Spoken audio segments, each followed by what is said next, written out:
Bonjour à tous, c'est Cyril Léger, alias LuronBCH pour PokerStrategy.com.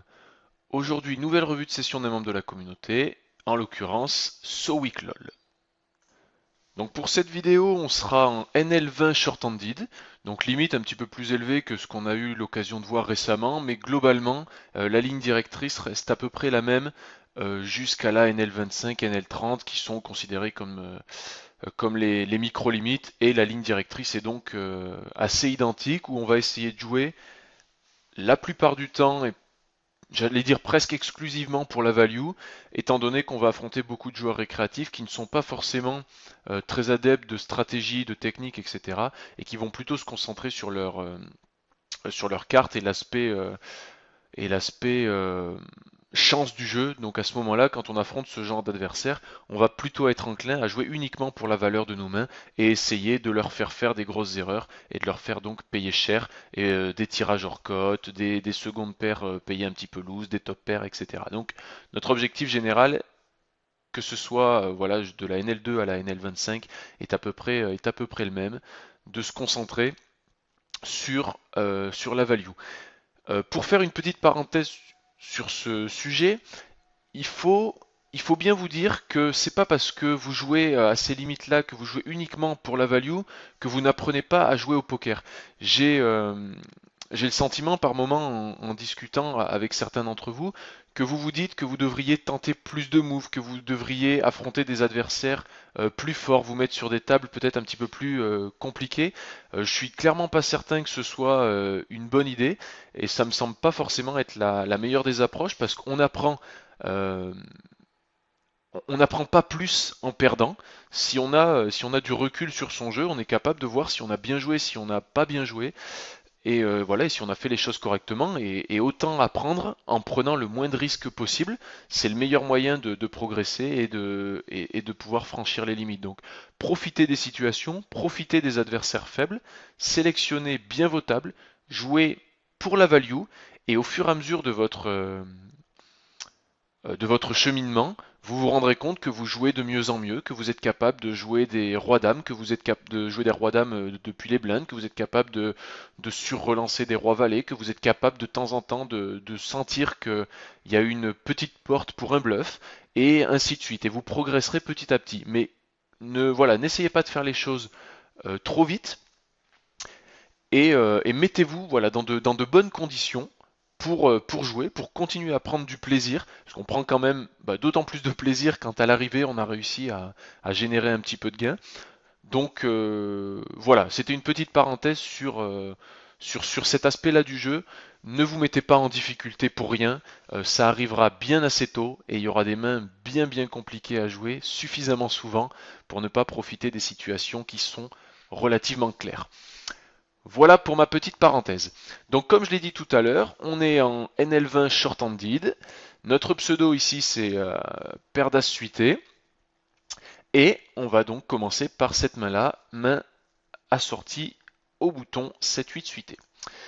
Donc Moon décide de relancer en début de parole, décide de limper pardon en début de parole.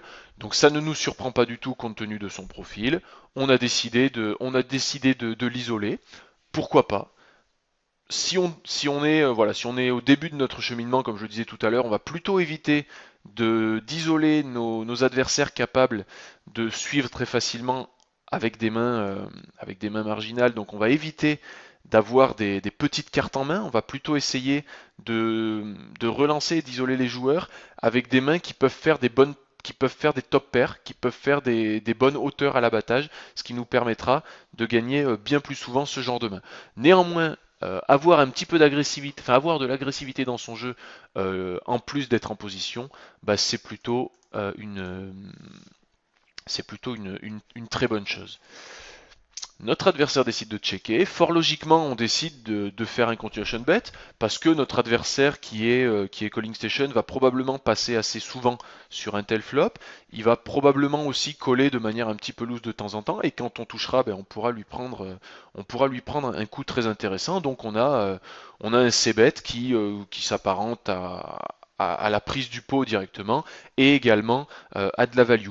Évidemment, lorsqu'on affronte ce genre d'adversaire qui a un AF d'1,1, si le coup est amené à s'emballer un petit peu, il faudra être relativement prudent. Et c'est ce qui va se passer.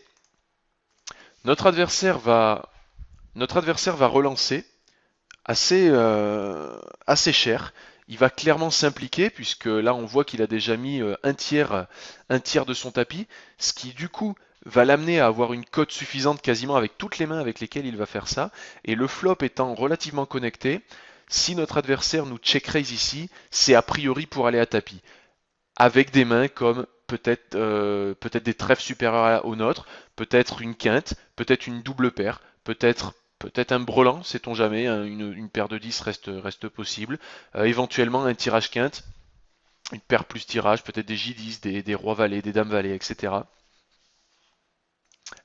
Et on va bien se rendre compte pardon, ici que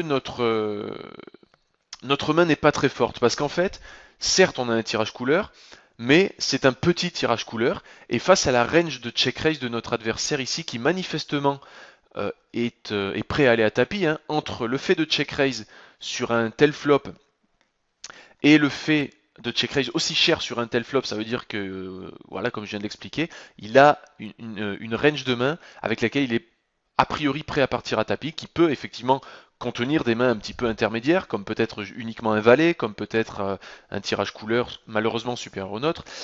Voilà, pas forcément des mains extrêmement fortes, mais à partir du moment où il va check raise, il aura forcément un jeu avec lequel il sera prêt à aller à tapis, compte tenu de la cote qui lui sera offerte après la taille de sa relance.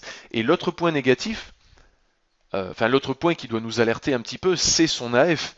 1,1 d'AF, c'est vraiment très peu. Alors, même si encore une fois, on fait face à un adversaire sur lequel on n'a pas énormément de stats, 1,1 c'est vraiment très très faible. Donc quand un adversaire avec un AF peu élevé décide de nous faire des coups à forte agressivité, comme des check raise, c'est qu'il aura probablement un jeu très fort. Et ici, il faut vraiment être conscient que continuer dans le coup n'est pas une très bonne chose, parce que nous n'avons aucune fold equity, donc SoWeekLol a décidé de push.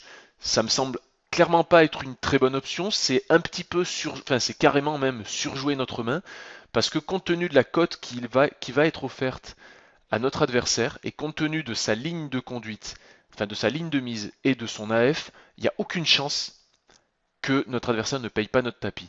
Et quand notre adversaire paye notre tapis ici avec seulement un tirage couleur au 8, ben on n'a pas un pourcentage de chance suffisamment intéressant de gagner parce qu'on peut tomber sur des premiums, des as-valets, des as-valets de trèfle, des rois valets de trèfle, des rois neufs de trèfle, voilà, peut-être des valets 9 de trèfle, peut-être des valets 9, des as valets, des rois dames, des rois 10, des dames 10. Bref, toutes ces mains-là sur lesquelles nos outs seront extrêmement peu nombreux.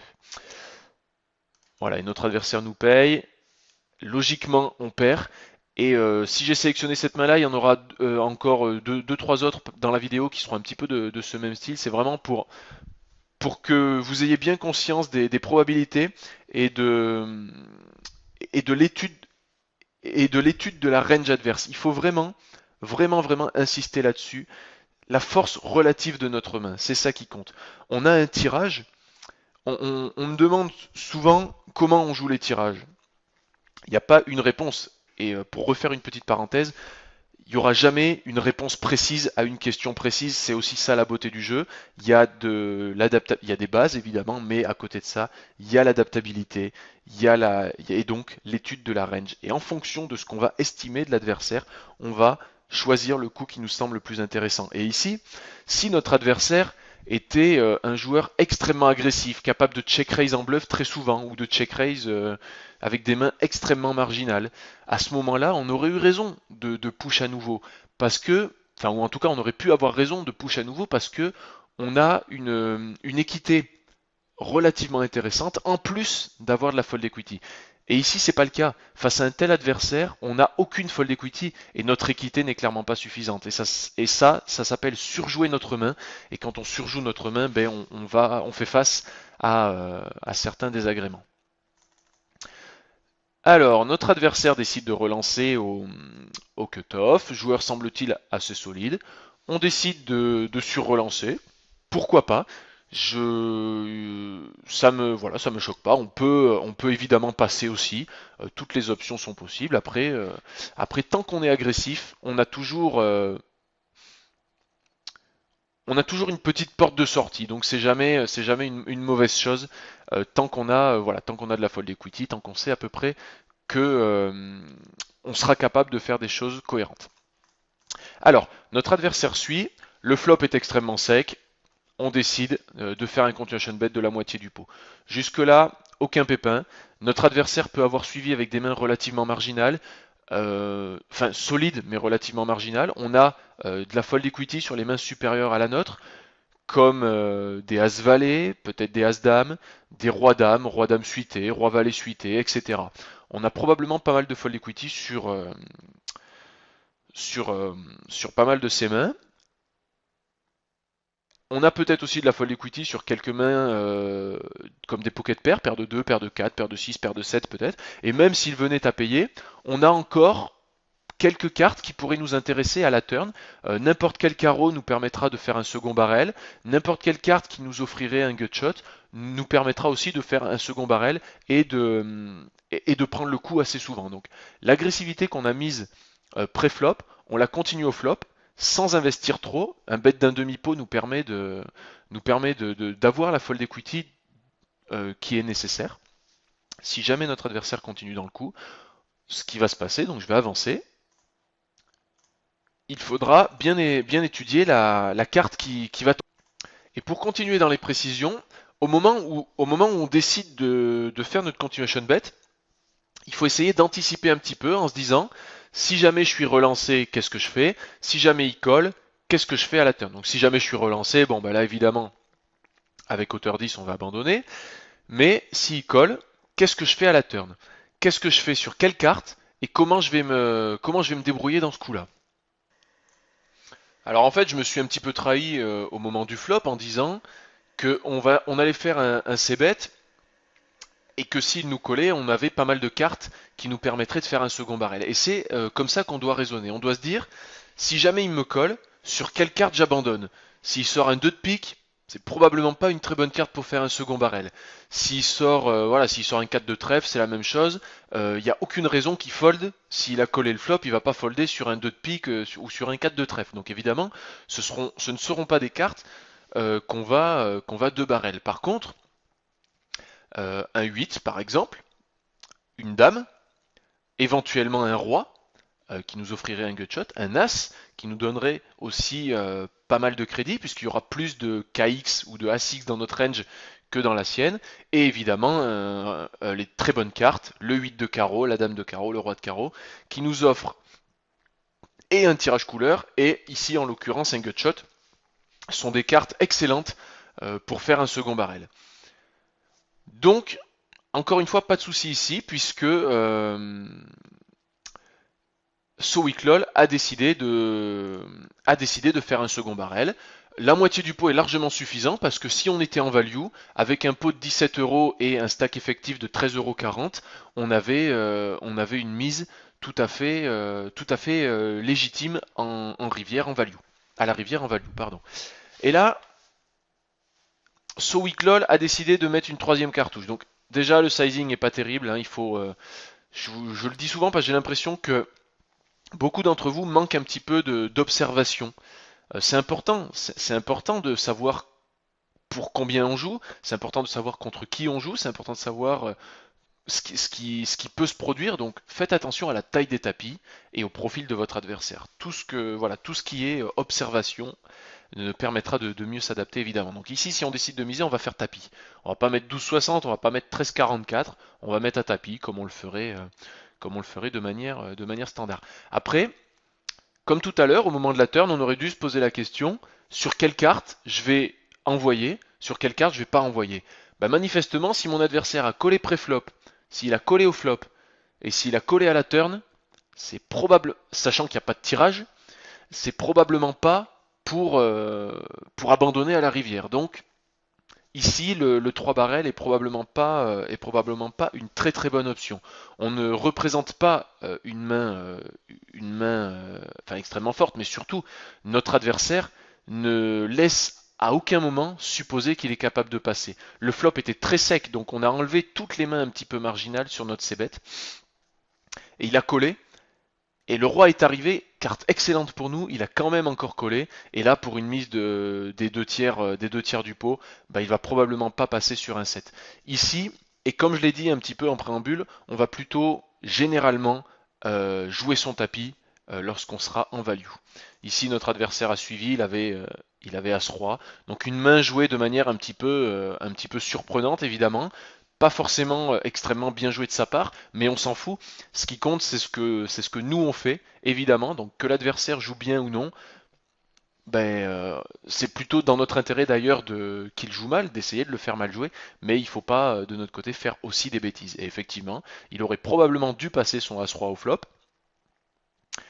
mais on n'aurait jamais dû envoyer notre tapis à la rivière dans des conditions qui manifestement ne s'y prêtaient pas. Notre adversaire pouvait très bien avoir un brelan de 3, un brelan de 5, un brelan de 9, ou des mains de ce style. En tout cas, rien ne laissait supposer qu'après avoir joué pratiquement la moitié de son tapis, il abandonne à la rivière. Donc essayez de bien réfléchir et de bien anticiper avant en vous disant en vous demandant sur quelle carte vous allez faire un deuxième barrel, sur quelle carte vous allez faire un troisième barrel, ce que vous allez faire si votre adversaire vous colle, ce que vous allez faire si votre adversaire vous relance, qu'est-ce que vous allez faire s'il vous relance d'un tout petit peu, qu'est-ce que vous allez faire s'il vous relance de beaucoup, qu'est-ce que vous allez faire s'il push, bref, anticiper. C'est le plus important au poker, c'est une chose importante en tout cas, peut-être pas la plus importante, mais de ne jamais être débordé. Parce que quand on est débordé, quand on n'a pas réussi à imaginer ce qui allait se produire, ben on est sujet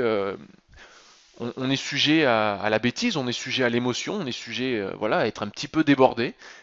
Et donc quand on est débordé, ben forcément on est amené à faire plus de bêtises. Alors que si on a bien anticipé et qu'on sait ce qu'on va faire sur telle ou telle carte, ben on limitera les situations marginales et compliquées la plupart du temps. Évidemment, on ne peut pas le faire à chaque fois. Des fois, on va croire avoir pensé à tout et puis on va se faire déborder. Ça arrive. Et un petit peu comme ce que je disais au début de la vidéo, bah, ça arrivera suffisamment souvent pour que quand on est capable d'anticiper un petit peu, de pas laisser passer l'occasion, quoi. Il y aura bien assez de coups compliqués pour pas se mettre en difficulté tout seul. Paire de 7, aucun souci. On se fait 3 bêtes. On se fait 3 bêtes, donc ici, ben là, sauf si notre adversaire 3 bêtes énormément. Donc là, si je j'ai pas faux, voilà, c'est ça, c'est les bonnes stats. On est à 19% de 3 bêtes. Donc on va considérer que le mec est un petit peu fou. Donc on va probablement pas passer notre paire de 7. Alors à voir après, face à cet adversaire-là, s'il est plus intéressant de re-raise parce qu'il est capable de broc avec des poubelles ou de coller. Bon, on va voir que c'est pas le sujet, mais ici on peut coller. Admettons que ces trois adversaires la passent, on peut très bien coller, même si instinctivement on va se dire on n'a pas la cote pour cette mainée, c'est vrai, et on ne va pas coller uniquement pour cette mainée, on va coller pour profiter de tous les boards un petit peu intéressants pour nous, peut-être des rois 8-4, ou compte tenu de son pourcentage de 3 bêtes, il aura la plupart du temps pas touché, des As 10-2, enfin bref, voilà, plein de flops sur lesquels on sera encore dans le coup, et si on colle, c'est plus difficile à jouer évidemment, mais ce sera pas pour abandonner directement la plupart du temps. Ici on fait face à un push du troisième joueur, et hop, je passe un petit peu vite, et là il y a à peu près aucune raison de continuer dans le coup, parce qu'on est dans un pot 4 bêtes, et même face à un adversaire ayant une range, alors là on n'a pas d'infos sur notre adversaire, donc c'est difficile. Enfin la seule info qu'on a, c'est qu'a priori c'est pas un très bon joueur étant donné qu'il n'est pas KV max. Mais c'est tout. Euh, Rien ne laisse supposer que notre paire de 7 soit la main gagnante. Et de toute évidence, on n'a rien investi dans le coup. De toute évidence, notre main n'aura jamais plus de, enfin, n'aura ouais, quasiment jamais plus de 50% d'équité. On est en train de jouer un coup sur lequel, ou on fait face à deux cartes au-dessus et on a 50% de chance de gagner, ou on fait face à des paires supérieures, et à ce moment-là, on n'a que 20% de chance de gagner. Et donc, on est très loin, très très loin d'avoir l'équité nécessaire pour pouvoir se retrouver, pour pouvoir payer des tapis avec des pocket pairs. C'est très très largement insuffisant. Encore une fois, voilà, on est encore dans ce qui semble être une faiblesse de SoWeekLol, le fait de surjouer un petit peu. D'autant plus que le troisième joueur va payer derrière nous et c'est vraiment pas une très très très bonne nouvelle. Il va se trouver qu'on va prendre un très gros pot parce qu'on est dans une situation incroyablement favorable et c'est véritablement ce genre de coup euh, qui pourrait nous faire croire. Alors, je ne connais pas exactement le niveau de notre joueur aujourd'hui, mais je sais que beaucoup d'entre vous se focalisent un petit peu trop sur le résultat. Et là, le résultat, c'est quoi? On se retrouve dans un pot à 3 joueurs, en étant en coin flip contre 1, et avec l'argent mort d'un mec qui peut pas nous battre quasiment. Donc, vu comme ça, on est plutôt pas mal. Et en plus, on a gagné. Mais, en vrai, la, la situation, c'est pas ça. Il faut bien raisonner en termes de range. Le résultat n'a aucune importance. La main que vont nous montrer nos adversaires n'ont aucune importance. Parce que il se trouve que là, on est véritablement dans le bas de la range de Hypermat et qu'on est sur la seule main face à laquelle on a 50% d'équité contre Kartov quand il paye. Il y a une seule main où on n'est pas quasiment sûr de perdre quand Kartov paye, c'est As-Roi. Il a, il a probablement raison de payer d'ailleurs Kartov, mais c'est la seule main de toute la range qu'il peut avoir, c'est-à-dire s'il a paire d'As, paire de Roi, paire de Dame, peut-être paire de Valet. C'est la seule main sur laquelle on n'est pas perdant à coup sûr. Et pareil en bas avec Hypermat, qui même s'il est capable peut-être de push un petit peu plus light, c'est pratiquement l'une des seules mains sur lesquelles on est en bonne posture. Donc il faut vraiment raisonner en termes de range et se dire, le mec me 3 bet, qu'est-ce qu'il peut avoir? Le mec me 4 bet, qu'est-ce qu'il peut avoir? Et face à tout ce qu'il peut avoir, que vaut ma main? Et ne pas se focaliser sur le résultat parce que si Kartoff a paire d'As ou si Hypermat a paire de 10 ou paire de Valet, ben c'est la même musique et on a perdu notre stack. Donc attention à ne pas surjouer ces mains-là et à bien raisonner en termes de range. Le résultat ne valide jamais la décision parce qu'il y a de la chance au poker, parce que des fois on tombe sur la bonne main au bon moment, comme c'est le cas ici, mais ça ne valide en aucun cas le résultat. Le résultat est aléatoire, hein, puisque les cartes qui vont tomber, nous ne les connaissons pas. On peut juste, nous, en tant que joueurs avertis, essayer de faire en sorte de mettre un maximum d'argent dans des situations qui sont profitables. Après, le reste ne peut pas enfin, ne peut pas être considéré comme un justificatif de notre coup. Le fait de gagner ou perdre n'a pas d'incidence sur notre raisonnement.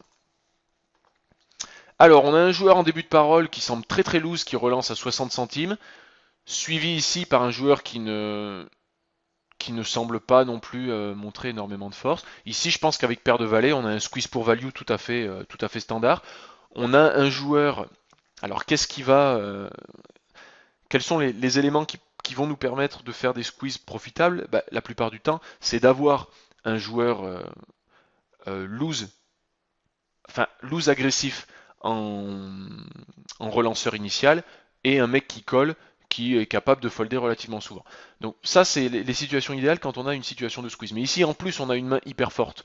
Donc on a un squeeze pour value tout à fait, enfin un 3 bet finalement pour value tout à fait légitime. ST Poète 72 est tout à fait capable de coller notre 3 bet avec bien moins que nous. Et Super Moguette, voyant la cote, pourrait très bien aussi être amené à coller. D'autant plus qu'ici, en étant un petit peu passif, avec notre paire de valets, on risque de se retrouver dans une situation pas si évidente que ça.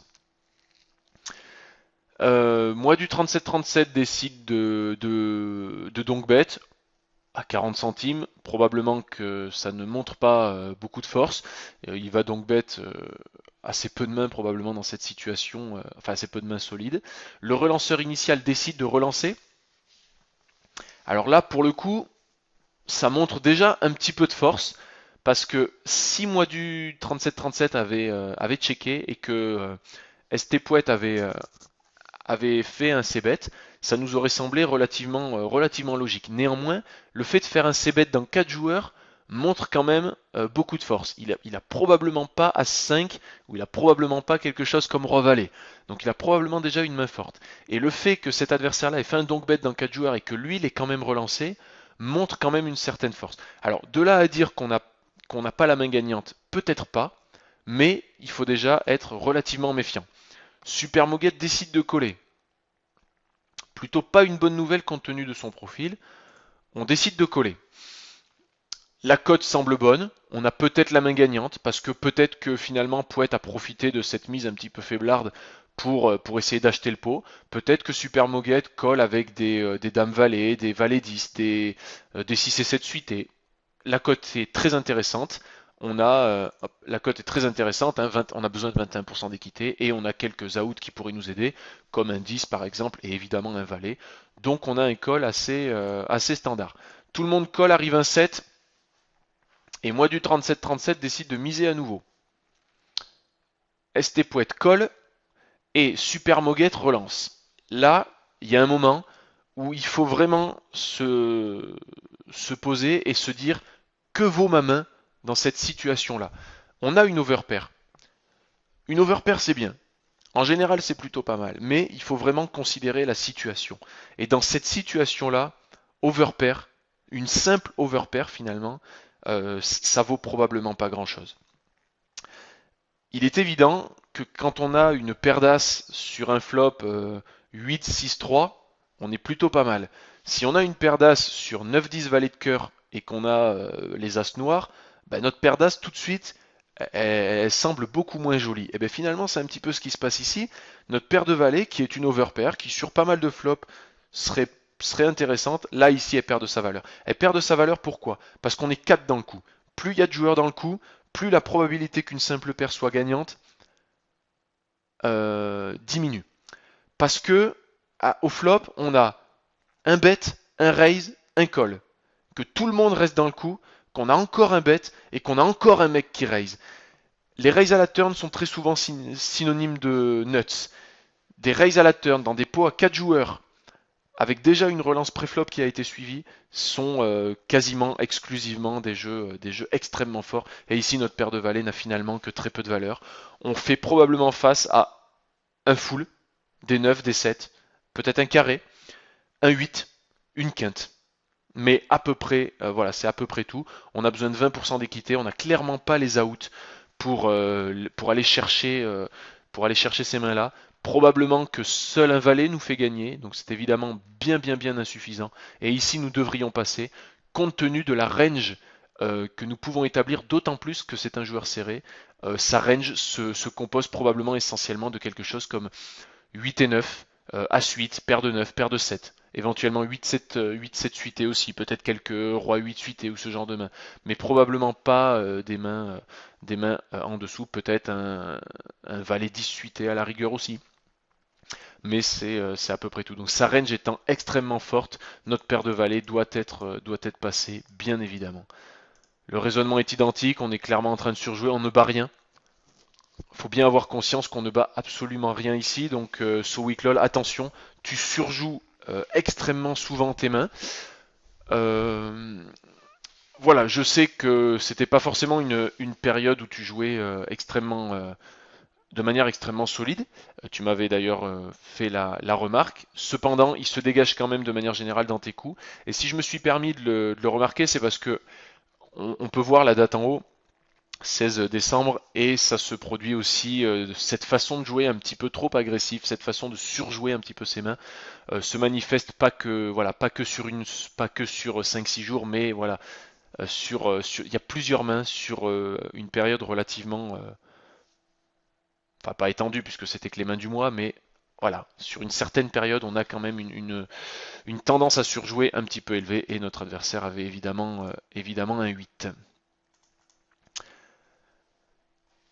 Main suivante As-10, donc on a un joueur short stack qui décide de relancer, joueur assez agressif. Je pense qu'ici on peut surrelancer notre As-10 de manière profitable sans trop de problèmes. On décide de prendre le, le lead après que notre adversaire est abandonné,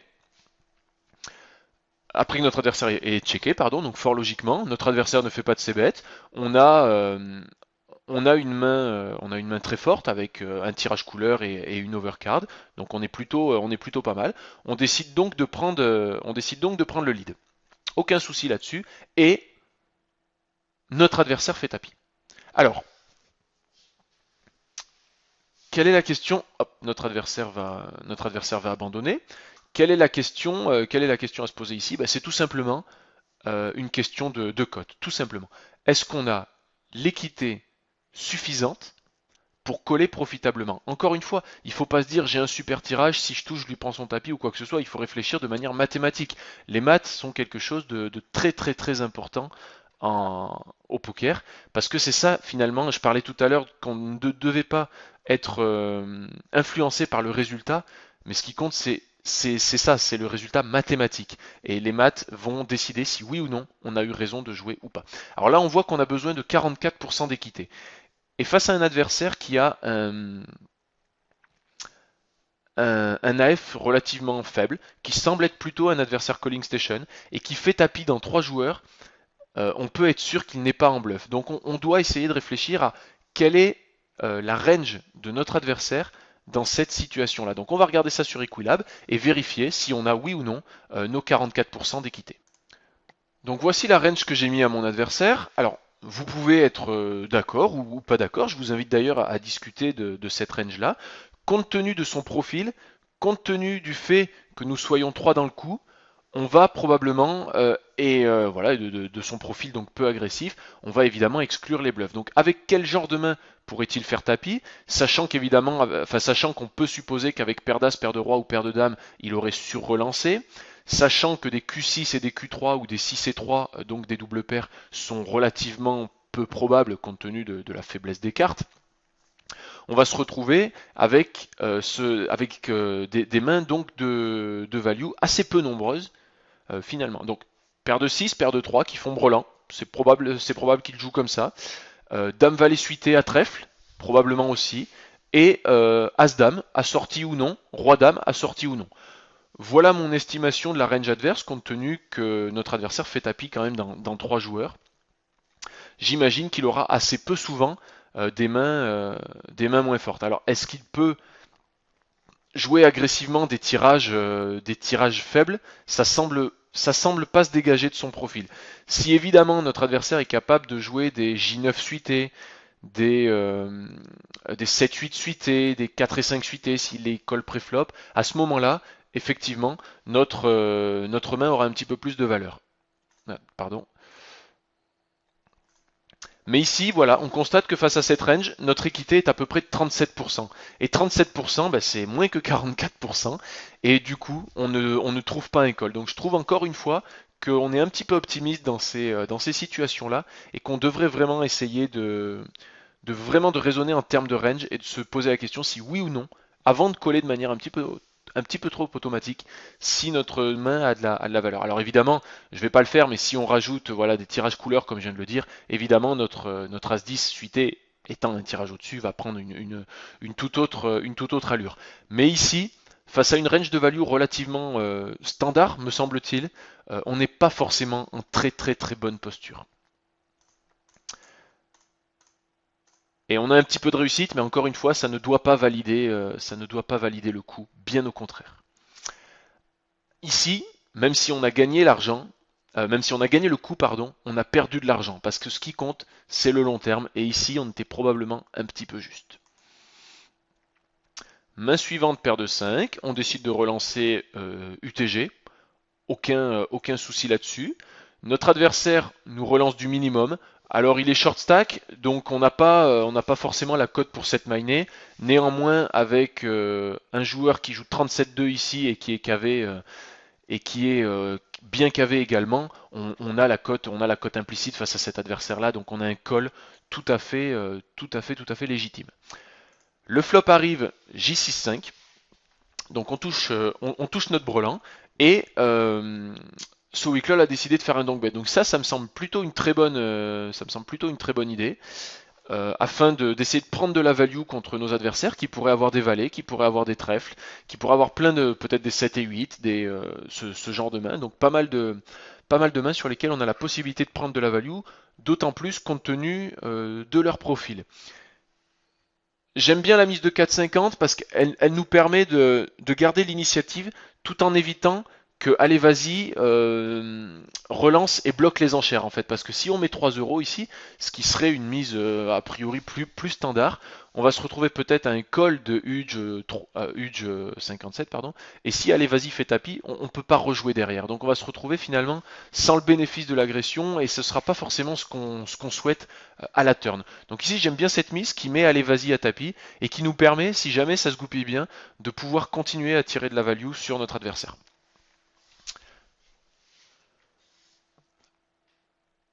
Donc allez vas-y abandonne, notre adversaire a suivi ici, et donc encore une fois, compte tenu de son profil calling station, on va à nouveau miser. Et là pour le coup, j'aime pas du tout la taille de mise, donc So Weak LOL, si tu es amené à regarder cette vidéo, j'espère, euh, j'aimerais avoir ton raisonnement sur ce genre de situation, parce que ce qu'il faut savoir, c'est que plus on met cher, plus on a de la fold equity. Et quand on a un brelan, on veut pas de fold equity.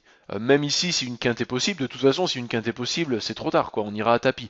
Donc, on veut pas de fold equity. Justement, ce qu'on veut, c'est essayer de garder dans la range adverse un maximum de poubelles.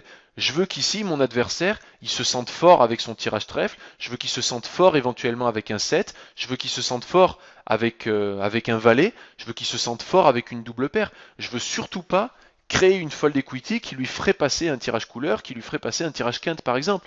Mon intérêt à moi, avec mon brelan, c'est qu'il paye. Je veux qu'il paye ses tirages couleurs. Parce que, encore une fois, le résultat importe peu. S'il paye son tirage couleur hors cote, c'est moi qui gagne. La carte qui tombe, on s'en fout. S'il paye son tirage quinte hors cote, c'est moi qui gagne. Si je le fais payer son valet, c'est moi qui gagne. Si je lui fais passer son tirage couleur ici, bah, je gagne pas.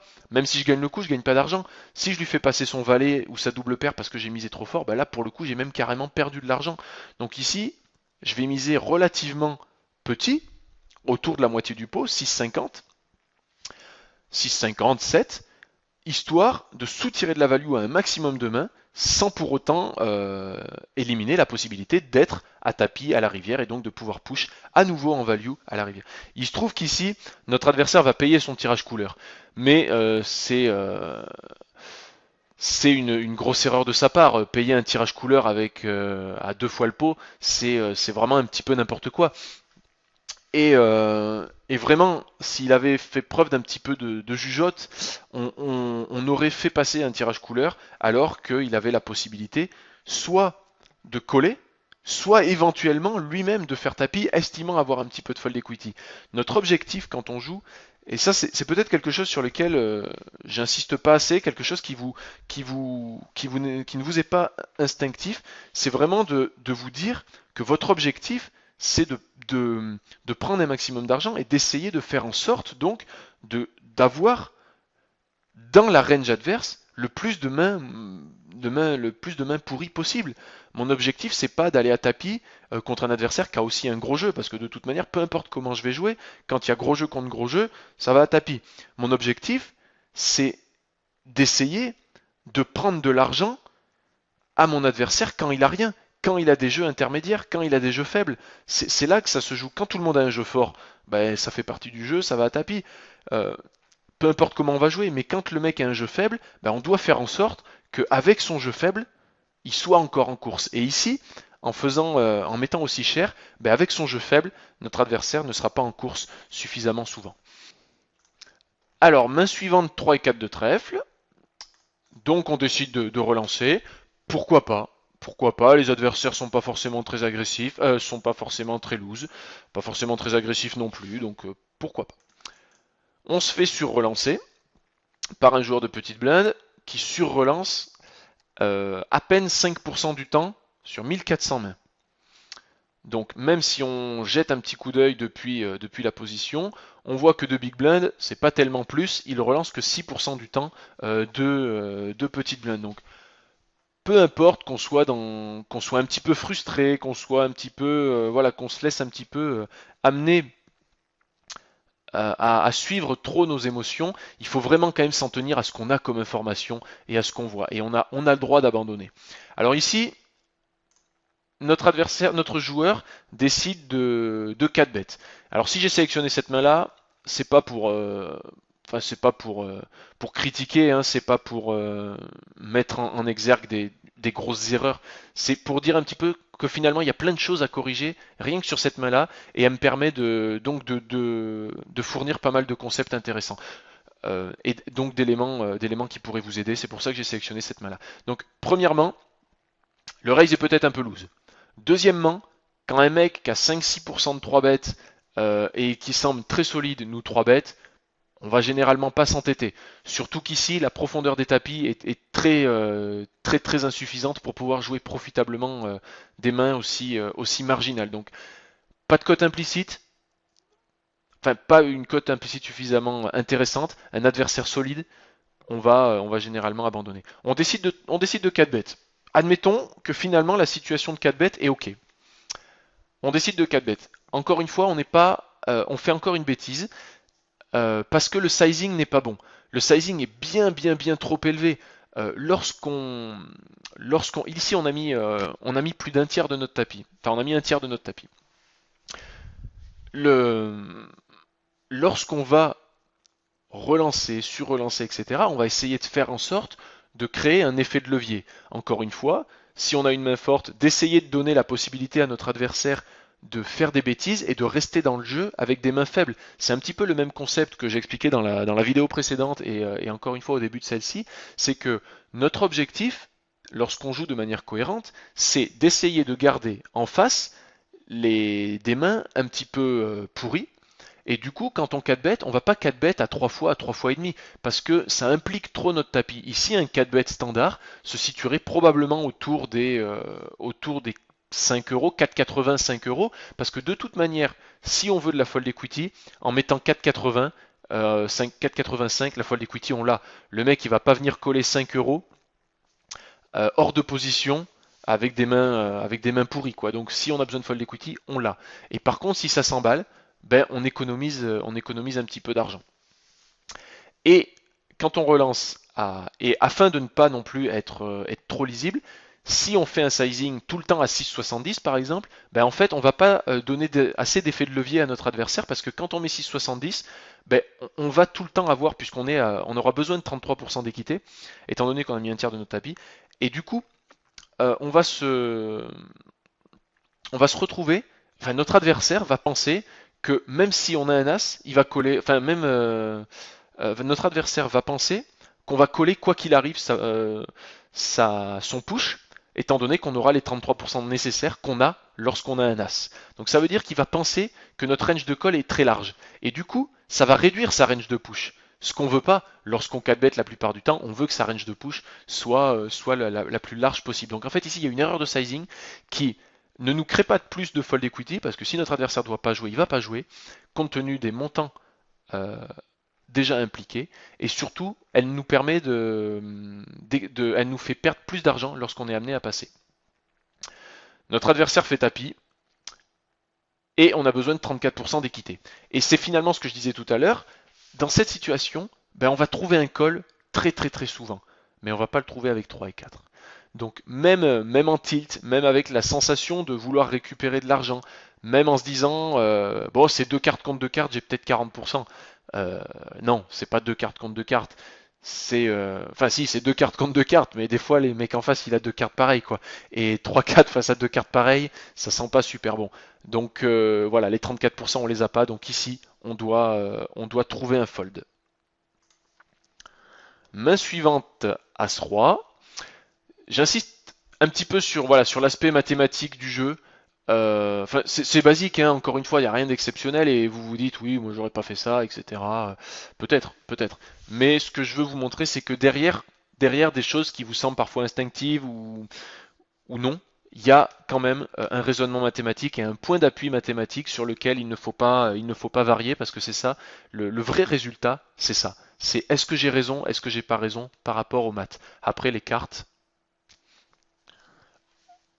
c'est les cartes. Donc on raise, aucun pépin là-dessus. Notre adversaire un petit peu foufou ici, 3 bêtes. On 4 bêtes. Et là c'est la même chose.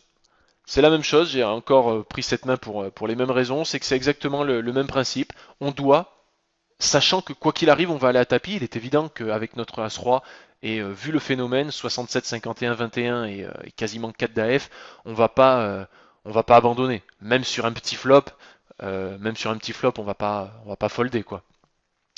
Donc, sachant qu'on va, quoi qu'il arrive, aller à tapis, notre objectif, c'est encore une fois d'essayer d'aller à tapis contre la range la plus large possible, qui nous donnera la meilleure équité possible. C'est les maths qui comptent encore une fois.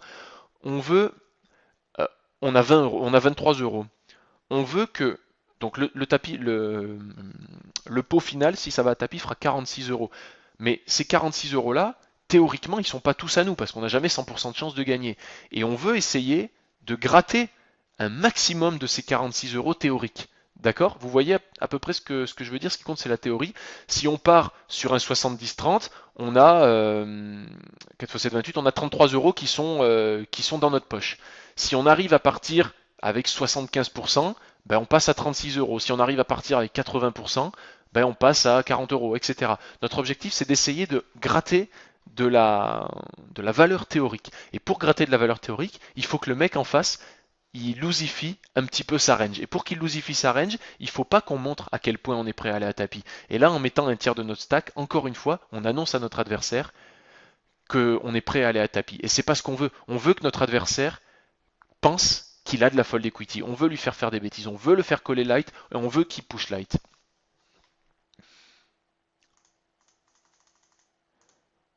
Bon, ici, il se trouve que notre adversaire a quand même push et on a gagné ou perdu. De toute manière, ça n'a aucune importance encore. Et comme on tombe sur un mec un peu fou, encore une fois, on peut se dire que bah, on a plutôt bien joué le coup parce qu'on a réussi à le mettre à tapis. Donc, en effet, c'est plutôt une bonne option. Mais il faut essayer de faire en sorte de mettre la plus grande partie de sa range à tapis. Et pour mettre la plus grande partie de sa range à tapis, comme je viens de le dire, il faut laisser un effet de levier à notre adversaire. Main suivante, paire de 6. On décide de suivre. Notre adversaire semble très serré, AF très faible. Probablement pas la meilleure situation pour sur-relancer, donc on va essayer de jouer pour cette mainée. Ici, je vois pas véritablement de raison de donker. Quand on donk dans un pot à 3 joueurs, il faut plutôt avoir une main solide. Ici, on n'a absolument rien. On affronte un adversaire qui semble-t-il a une range relativement réduite. Nos adversaires, étant donné qu'ils sont deux, peuvent être relativement loose aussi. Ça va être très très difficile de continuer sur la turn. Si on avait été que deux, pourquoi pas? Parce qu'on a de la fold equity et notre adversaire ne va probablement pas jouer aussi souvent que ça. Mais en fait, lorsqu'on va faire un donk bet ici, on va plus montrer de faiblesse qu'autre chose. Et enfin, dans l'esprit de nos adversaires, en théorie, on devrait montrer plus de force, mais dans l'esprit de notre adversaire, ça va être de la faiblesse. Et nos adversaires ici, ils peuvent suivre hyper facilement, ils peuvent suivre avec des overpairs évidemment, comme pourrait avoir Benos assez souvent, des tirages couleurs, etc. Quoi. Donc ici, on aura probablement bien du mal à s'en sortir en prenant le lead. Notre objectif étant probablement avec cette main-là d'essayer de garder le pot le plus petit possible. Le 6 est plutôt une bonne carte parce que s'il a des overs, ben, on est plutôt pas mal. Donc on peut à nouveau essayer de value. Et encore une fois, la question qu'on doit se poser, elle est là. Notre adversaire plutôt serré décide de push. Il a un AF de 0,8. Qu'est-ce qu'il peut avoir comme main? Ben, j'ai envie de dire finalement, il peut avoir qu'une quinte. Parce que c'est pas un mec qui a un AF de 0,8 qui va vous raise la turn en bluff. Encore une fois, les raise turn sont très souvent signes pardon, d'un jeu très fort et mis en relation le raise turn et le profil de l'adversaire, il ne faut pas surjouer notre main. On a besoin de 30% d'équité, encore une fois, on en revient au mat, on a besoin de 30% d'équité. On a 10 out, 10 out sur une seule carte à tirer, c'est 20%, c'est insuffisant, on passe. Même si ça fait un peu chier de passer un brelan, et je suis d'accord avec vous sur ce point-là, mais encore une fois, ce qui compte, c'est la valeur relative de notre main. On ne passe pas un brelan sur un flop favorable, on passe un brelan sur un flop qui présente une quinte, et face à un adversaire qui est très peu agressif, et qui donc, pour le coup, nous annonce sa quinte. Alors il se trouve qu'on a un petit peu de chance, mais finalement notre adversaire montre quinte. Et encore une fois, sur ces 37 euros là, bah, les 37 euros ils sont pas à nous quoi, ils sont à lui et c'est Benos qui a gagné ce coup, c'est pas nous. Main suivante 5 et 6 suités, on décide de relancer au bouton assez logiquement. Notre adversaire nous 3 bêtes, encore une fois, 4% de 3 bêtes, un petit peu plus de blindes logiquement, mais on doit faire attention. Lorsqu'on décide de coller ici, comme ça va être le cas, il faut quand même avoir. Alors c'est bien d'avoir la position, c'est bien de montrer qu'on est capable de tenir un petit peu le coup, etc. Mais il faut quand même avoir un minimum de cote implicité. Jouer des suited connectors dans des pots 3 bêtes avec des stacks effectifs de 100, 120 bébés, c'est vraiment trop juste parce qu'en fait, on ne gagnera pas assez souvent, on ne touchera pas assez souvent pour pouvoir rentabiliser des suited connectors. Il faut quand même avoir une cote implicite un petit peu plus intéressante. On conseille généralement autour des 18-20 fois minimum la taille de la relance à payer pour que ce soit rentable. Donc ici on avait 1,40 à payer, bah, il nous aurait fallu au moins être capable de prendre 27, 28 euros pour que ce soit profitable. Parce que il y aura trop de coups où on devra abandonner. Voilà, il y aura trop de coups où on devra abandonner au flop. Même quand on touche, on va devoir abandonner hein, sur un 5-7Q par exemple, bah, c'est un abandon assez systématique. Alors là, j'ai pas le raisonnement de SoWeekLol sur ce coup-là, donc je vais pas le développer. Je vais pas le développer parce qu'il s'est un petit peu emballé et alors il a collé à raison. Alors est-ce que c'était bien joué, est-ce que c'était pas bien joué, je saurais pas dire. Je saurais pas dire comme ça en tout cas. Ce que je voulais simplement signifier sur cette main-là et ce qui m'intéresse, c'est le préflop et de bien réfléchir à ce ratio entre ce qu'on peut gagner et ce qu'on a à mettre pour pouvoir aller plus loin. Et ici j'ai 1,40 à mettre pour gagner 25 euros. Ça me fait voilà, ça me fait un rapport de 17 qui est probablement un petit peu limite. Si on avait des suites de connecteurs un petit peu plus élevés, qui feraient des top pairs, des QJ, des J10, des 10 et 9 suites éventuellement, qui pourraient faire des top pairs, ce serait déjà un petit peu plus légitime. Mais là, sans top pair, sans rien qui puisse vraiment nous servir de point d'appui, c'est probablement trop juste de continuer dans le coup. Main suivante, et ce sera la dernière de cette vidéo.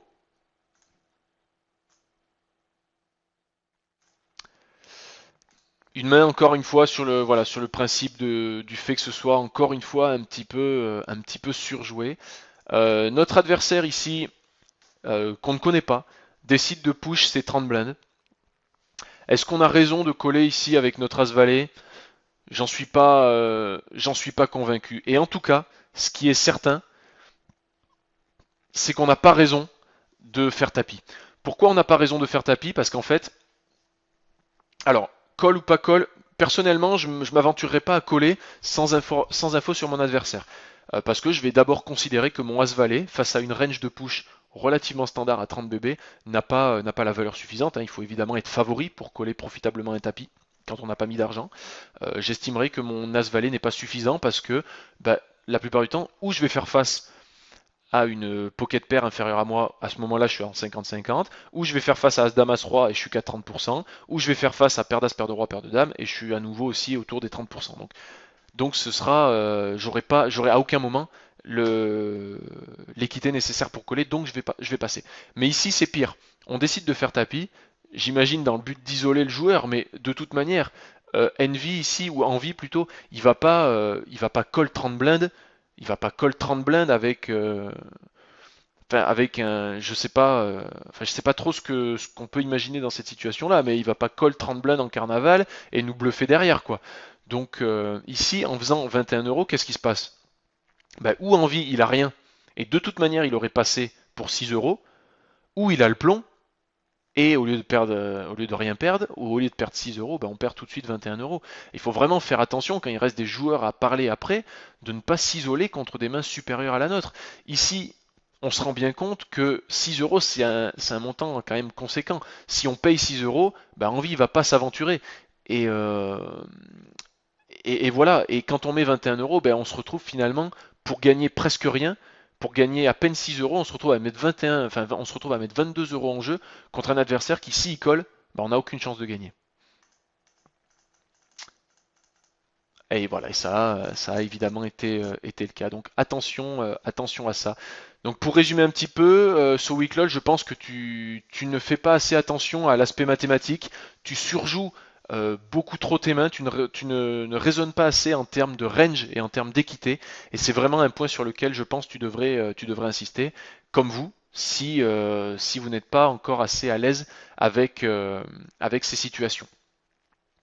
Voilà, c'était Cyril Léger pour pokerstrategy.com. Je vous souhaite à tous une bonne journée et je vous dis à bientôt. Ciao.